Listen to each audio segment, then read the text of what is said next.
कक्षा 10 एनसीईआरटी गणित प्रश्नावली 11.1 सवाल संख्या 13। इसमें दिया गया है एक गोल मेज पोज पर 6 समान डिजाइन बने हुए हैं जैसा कि आकृति 11.11 में दर्शाया गया है। यदि मेज पोज की त्रिज्या 28 सेंटीमीटर है तो रुपया 0.35 प्रति वर्ग सेंटीमीटर की दर से इन डिजाइनों को बनाने की लागत ज्ञात कीजिए और रूट 3 बराबर 1.7 का प्रयोग कीजिए। तो यहाँ पर मान लेते हैं ये वृत्त का केंद्र O है और इसमें ये वृत्ताकार एरिया के अंदर ये खट्टभुज बना हुआ है और इसमें 6 भुजाएं हैं, 1 2 3 4 5 6 भुजाएं हैं। किनारे किनारे जो डिजाइन बना हुआ है इनका खर्च हमको ज्ञात करना है। तो इन डिजाइनों का जो एरिया निकालेंगे पूरे वृत्त के एरिया से यह समखट्टभुज का एरिया घटा देंगे। तो अब इसको समखट्टभुज का एरिया निकालने के लिए ये हम ऐसे मिला लेते हैं। ये समखट्टभुज का एरिया अगर हम ऐसे मिलाएं तो ये 6 त्रिभुजों में बंट जाता है, 1 2 3 4 5 6। ये समखट्टभुज का एरिया 6 त्रिभुजों में बंट गया। तो चूंकि केंद्र पर पूरा का पूरा 360 अंश का कोण बनता है और ये 1 2 3 4 5 6 बराबर बराबर भागों में विभाजित होकर के तो एक कोण बनेगा। तो यहाँ पर जो थीटा बनेगा पूरा का पूरा 360 अंश कितने भागों में बांटा जाएगा, 6 भागों में। तो ये थीटा कितना आ जाएगा, 60 अंश। यहाँ पर ये कोण 60 अंश बन गया। ये शीर्ष जो है मान लीजिए केंद्र O और A B C D E F। तो ये त्रिभुज OAB पहले हम देखेंगे। यहाँ 60 अंश है और ये त्रिज्या है, ये भी त्रिज्या है। तो बराबर भुजाओं के सामने जो कोण A और कोण B, ये दोनों कोण बराबर होंगे। त्रिभुज O A B में कोण A बराबर कोण B, ये दोनों कोण बराबर होगा। क्यों बराबर होगा? क्योंकि OA और OB दोनों भुजाएं बराबर हैं, एक ही वृत्त की त्रिज्याएं होने के कारण बराबर हैं। तो किसी त्रिभुज में अगर 2 भुजाएं बराबर हो तो उनके सामने के कोण भी बराबर होते हैं। तो अब एक कोण A बराबर कोण B और तीसरा तो पता है 60 अंश। तो त्रिभुज के तीनों कोणों को जोड़ा जाए, ये तीनों कोण, त्रिभुज के तीनों कोणों का योग 180 अंश होता है। तो कोण A प्लस कोण B प्लस ये तीसरा कोण कितना है, 60 अंश पता है। तो ये तीनों कोण मिला करके कितना बना, 180 अंश बना। तो अब चूंकि कोण A प्लस कोण B और कोण A बराबर हैं तो कोण B के स्थान पर हम कोण A लिख सकते हैं। तो यहाँ पर कोण B को हम क्या लिख देंगे, कोण A। तो कोण B को हमने कोण A लिख दिया प्लस 60 इक्वल 180 डिग्री।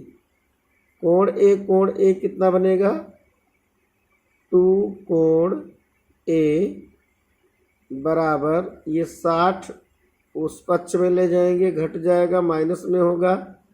180 में से 60 घटेगा जब इधर आएगा तो 120 ये बचेगा।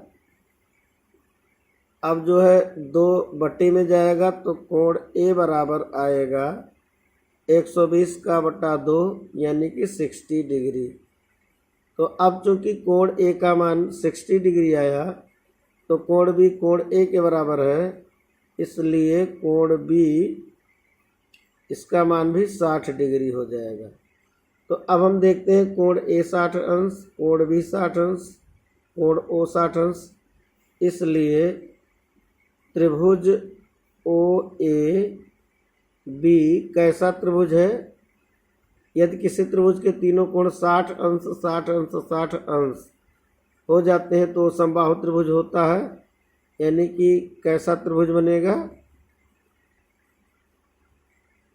समबाहु त्रिभुज बनेगा। और समबाहु त्रिभुज की सभी भुजाएं बराबर होती हैं। तो ओ ए बराबर ए बी बराबर ओ बी। चूँकि ओ ए त्रिज्या है और त्रिज्या इसमें 28 सेंटीमीटर दिया गया है, इसलिए ओ ए बराबर ओ बी बराबर ए बी बराबर कितने कितने का तीनों होगा? 28 सेंटीमीटर। चूँकि ये त्रिज्याएँ 28 की हैं तो ये भी 28 होगा। तो समबाहु त्रिभुज पहले ओ ए बी का एरिया निकालेंगे। समबाहु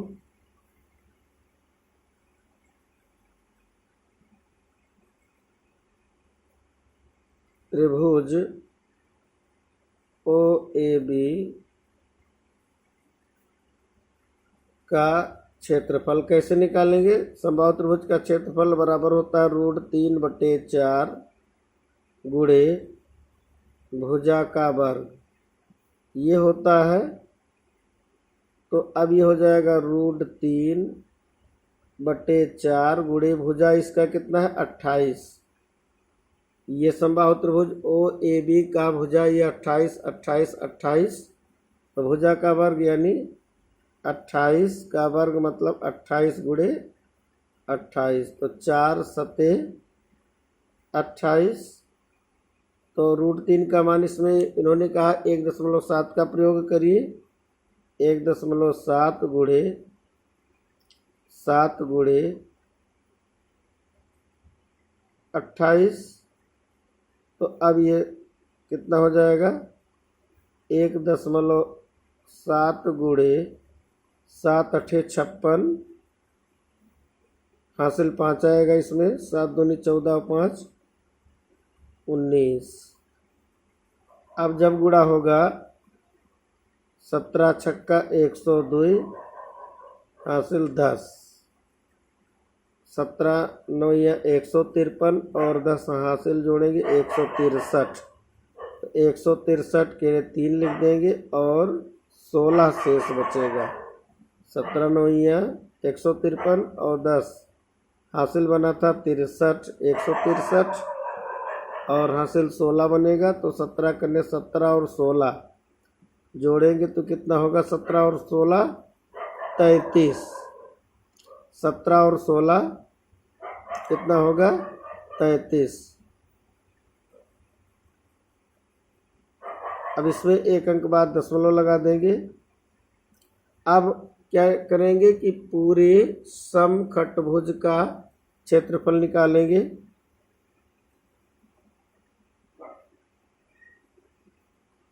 समखटभुज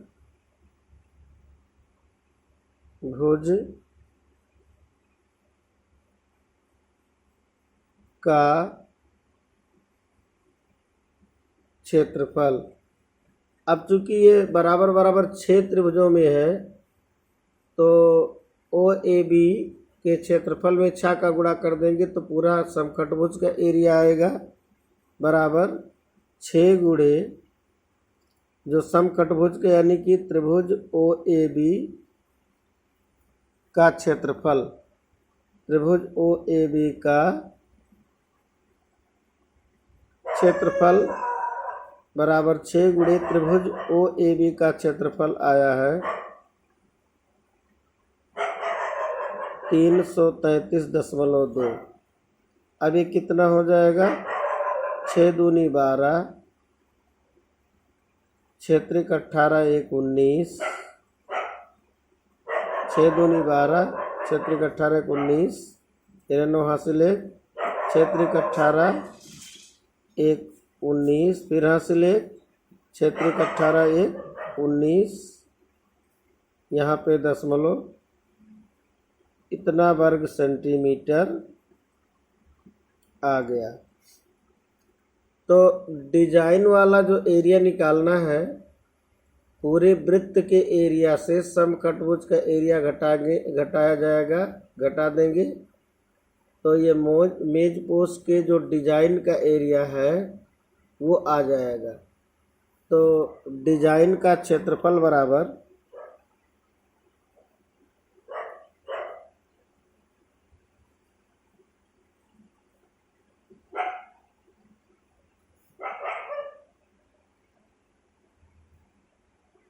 बराबर वृत्त का क्षेत्रफल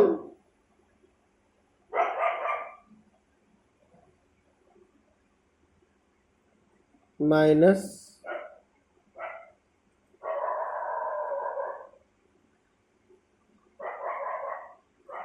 समखटभुज का क्षेत्रफल। तो वृत्त का क्षेत्रफल क्या होगा, पाई गुणे त्रिज्या का वर्ग। तो इसमें त्रिज्या कितना दिया गया, 28 सेंटीमीटर। तो 28 पाई गुणे त्रिज्या का वर्ग, पाई गुणे 28 गुणे 28 माइनस समखटभुज का क्षेत्रफल आ चुका है 1999.2। अब समखटभुज का एरिया निकाल चुके हैं, अब इसको सरल करेंगे तो ये हो जाएगा पाई का मान 22/7 गुणे 28 गुणे 28 माइनस में 1999.2, 1999.2, 7 चौक 28, 22 चौक 88 गुणे 28 माइनस 1999.2। अब 88 का 28 में गुणा ये करेंगे, तो जब गुणा करेंगे 88 गुणे 28, तो 8 अठाई 64 और 8 अठाई 64 और 6 70, 2 अठे 16, 2 अठे 16 1 17, ये कितना आएगा 4 और 6 में शून्य जुड़ेगा 6, 7 7 14 केरे 4, हासिल है 1 1 2, ये इतना आ गया। 22 चौक 88 में 28 का गुणा 28 64, 28 64 6 70, 2 अठे 16, 2 अठे 16 17, 4 6 7 7 14 1 1 2, और यहाँ दशमलव नहीं है, दशमलव 0 कर देंगे, माइनस 1999.2। अब जब घटाएंगे डिजाइन का क्षेत्रफल कितना आएगा, एक उदाहरण लेंगे, 10 में से 2 घटाएंगे 8, यहाँ बचा 3, 3 में से 9 घटाएंगे तो एक उदाहरण लेंगे, 13 में से 9 घटाएंगे 4, यहाँ बचा 5, यहाँ एक 9 और था 1999, 1999, ये 13 में से 9 घटाएंगे 4, 5 में से दूसरा 9 घटाएंगे, एक उदाहरण लेंगे, 15 में से 9 घटाएंगे 6, यहाँ 3 बचा, 3 में से 9 घटाएंगे तो उदाहरण लेंगे, 13 में से 9 घटाएंगे 4, और यहाँ 1 बचा, 1 में से घटाएंगे कुछ नहीं, 464.8 वर्ग सेंटीमीटर। यह डिजाइन का क्षेत्रफल आ गया। जो हमारा ये डिजाइन दिया गया है, किनारे किनारे ये डिजाइन का क्षेत्रफल आया। अब डिजाइन का जो इसको बनाने में लागत होगा वो निकालेंगे। तो 1 वर्ग सेंटीमीटर का जो लागत है 0.35 रुपया, तो डिजाइन का इतना वर्ग सेंटीमीटर है, इसका कितना लागत होगा, इसमें गुणा कर देंगे 0.35 का। तो डिजाइन को बनाने में लागत बराबर डिजाइन को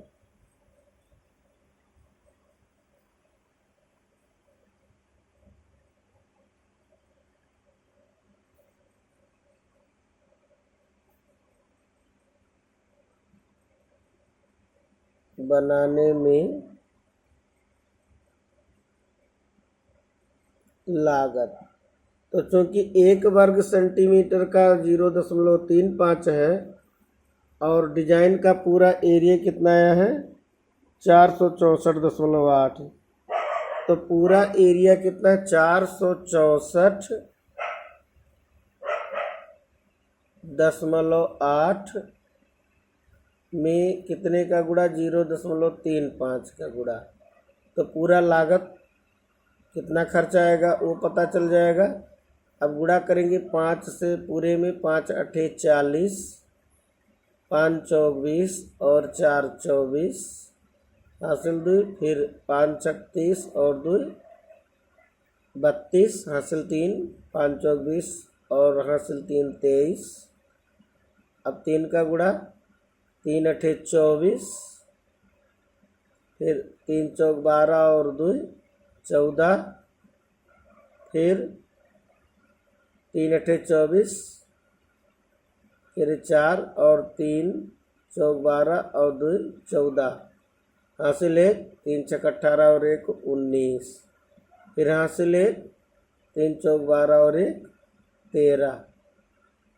तो अब आएगा कितना 0 4 4 8 4 2 6 9 3 12 3 2 5 1 6 1।